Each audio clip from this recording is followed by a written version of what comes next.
Good day, everybody. Happy Friday. I hope that everyone had a good week. So happy that you're with me today on April 11th. There are quite a few new subscribers here, and it has been quite a while since I have introduced myself. So today, I would love to start by sharing a bit about me. Hi, I'm Kathy, and I live north of Toronto in Ontario, Canada. About my family, an interesting fact is that my husband and I grew up a few miles away from each other on the same country road, yet the two of us did not meet until we were adults. Jeff and I did not meet until we were finished post-secondary school and started working at the same company. That was almost 35 years ago. We've been blessed with two sons. Jeff and I live in an apartment-style condo with our younger son, and our older son lives in an apartment close by. We've been married just over 30 years now. I'm very much retired and loving it. Some things that I enjoy doing are having fun with plants, hiking, and driving trips around Ontario with my husband, reading, and of course, crochet and knitting, especially when the crochet and knitting means chatting with family and friends. And so I thank you all so much for being here and the chance to meet up each Friday, because I think of this YouTube community as part of my circle of friends. Yarn with Heart is a place to enjoy crochet and knitting together. Warm welcome to everyone. To those who are returning, I'm so happy that you're here. And to those who are new, I hope you enjoy the visit. Although my husband is great at detangling yarn, and both my sons and husband are supportive, they are not knitters or crocheters. So chatting with you here and in the comments, definitely something I look forward to each week. So thank you so much for taking time to pop in. Let's all grab our cups and have a chat. First, I'm happy to say that I completed the blanket that I started last week. 1 second here. There's a large stack of things and it's on the bottom. 1 second. There we go. This is a pattern by Krista at the Secret Yarnery. As soon as I saw her posting about it in her newsletter, I knew that it was one that I wanted to make into a lapgan. I could not resist making this pattern that Krista emailed about. I am so happy that I tried it. She has a tutorial for it and a written pattern. It combines stitches in an interesting way. It is called the Wandering Granny. And if you can do double crochets and chain stitches, you can try this one. It was very enjoyable and went along really well, all except for some late night bumbling that I'm a bit embarrassed to admit.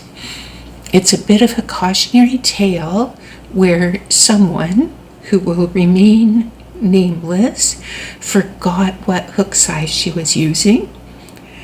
This person set the blanket down for a few days and then picked up the pattern to do it again and used a different hook. Yep, admitting right now that person was me. Do you have any ways to keep track of details about your work in progress? Please share, as I'm a bit disorganized when it comes to these things and I need all the hints and tips when it comes to this. I had to frog back this whole section from here all the way up. And the reason I knew something was wrong with the hook size is because I didn't have enough to crochet 12 rows of this bouquet yarn. I frogged back and used the proper hook, which I eventually found out was a 5.5 millimeter with my chosen yarn. Have you ever made work in progress mistakes? Please tell me I am not alone. Judy, my friend, she offered me suggestions that were so helpful. She reminded me about a video that she has where she talks about an app called Pocket Crochet and also about an unfinished project option on Ravelry, and that you can put details there. These are some helpful ideas from Judy. I'm definitely going to use and need more organization for my works in progress. So after many tears and much frogging, the next morning I finished. The yarns I used in the pink stripes here, this was Mary Maxim Maximum Value in light pink, and 3 cakes of yarn from Cambridge Fibers Limited. Those are called Handmade Modern in the color Bouquet. It came like this. I don't know if Cambridge Fibers still has it, but you can call and see. And I'll show you this. I striped because I only had 3 cakes of the bouquet color.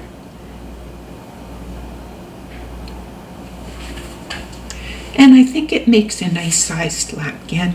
It's just a little over 30 inches in the width and 40 inches in the length. So of course the hook size was 5.5 millimeters and the pattern was the Wandering Granny by Krista at the Secret Yarnery. I used the tutorial for this.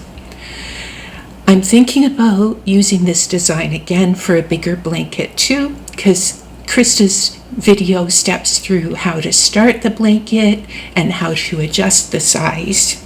So I didn't need to add on a border for this one because it was big enough for a lapgan.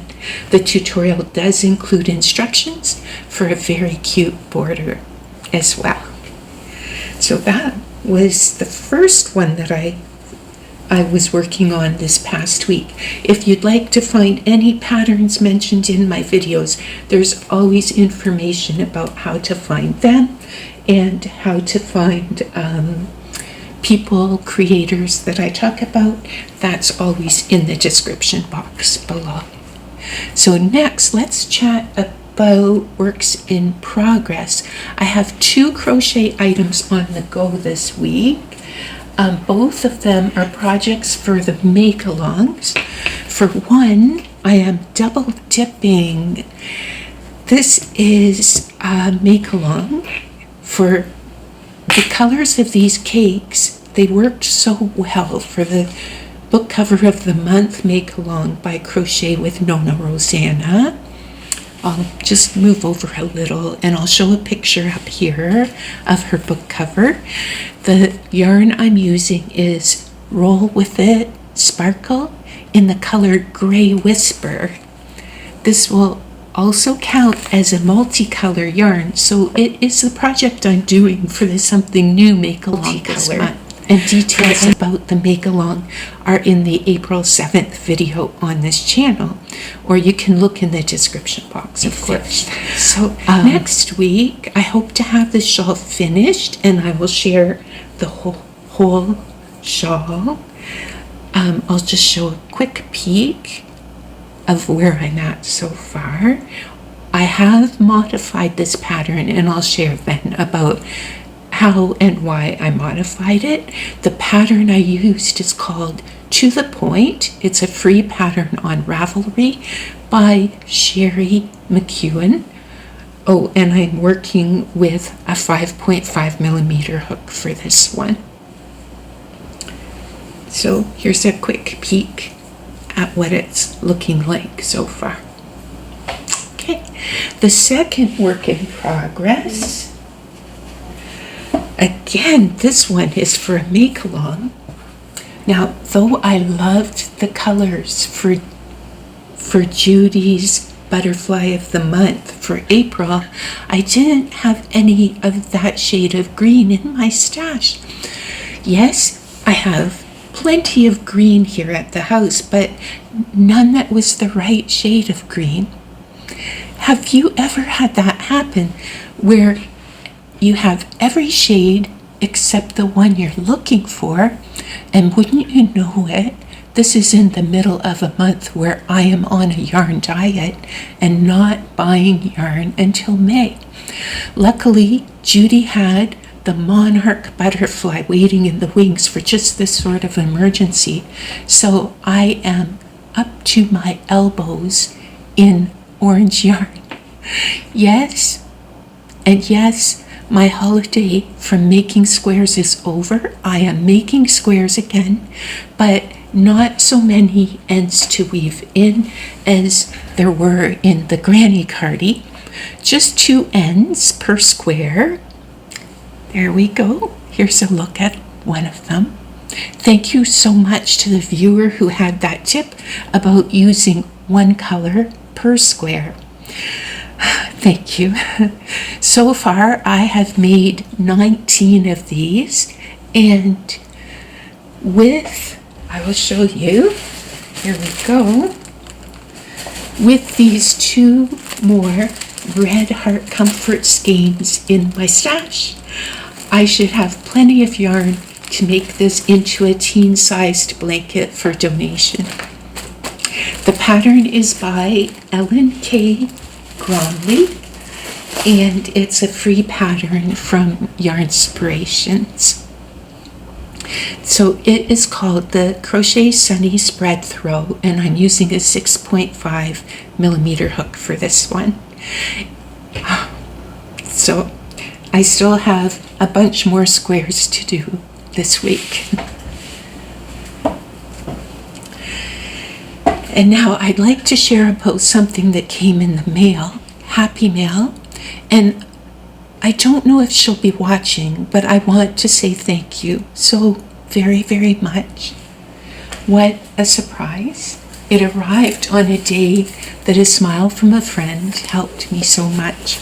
Since I haven't heard whether it's okay to say her name or not, I will let you know that this came from an anonymous friend. And this is the yarn that she sent me.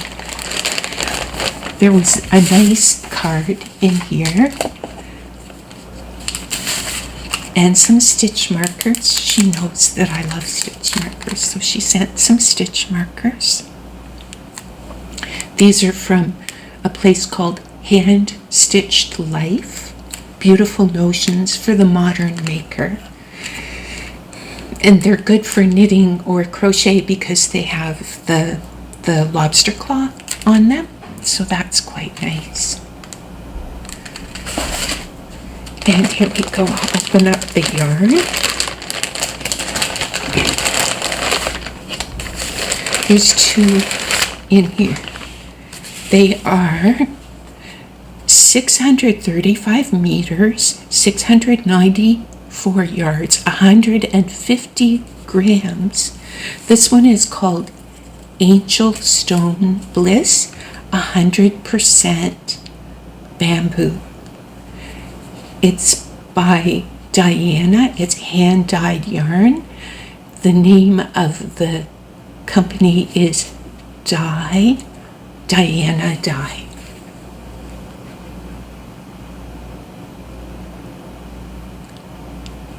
And the second one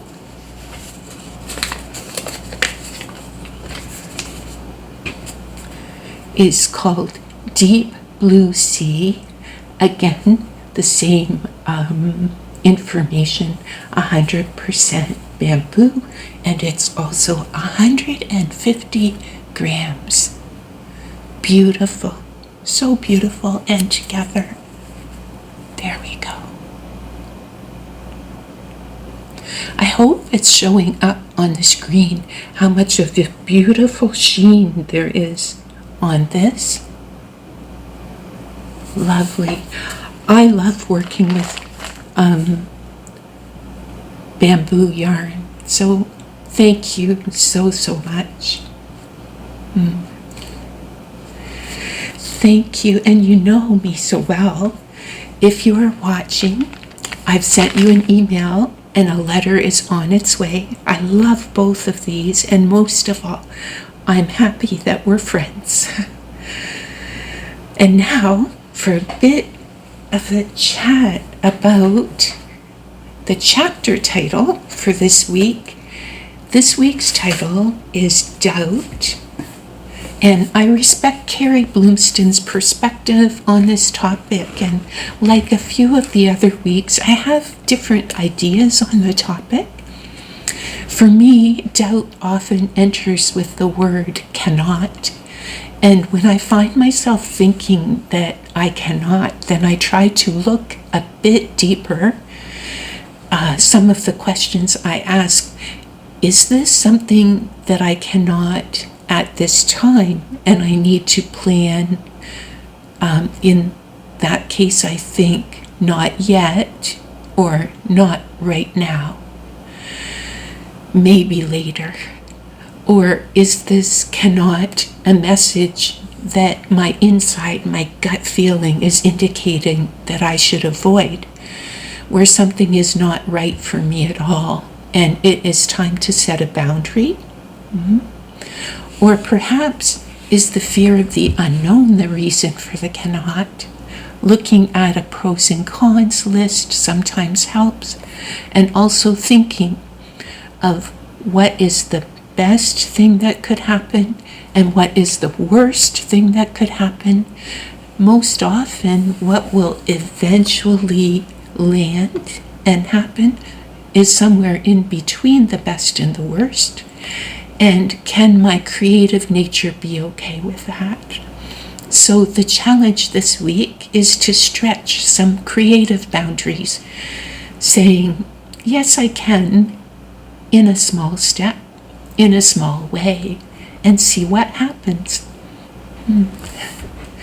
If you ever want to find a copy of Carrie's book and see what she wrote in this chapter, see what her perspective is, the book is called 30 Ways to Ignite Your Creativity, The Little Spark. It is in the description box if you would like to search about it and find where to get a copy. Thank you everyone so much for being here, for sharing in your comments and leaving your thumbs. Have a wonderful week. Enjoy your crochet. Enjoy your knitting. And I hope to see you next video.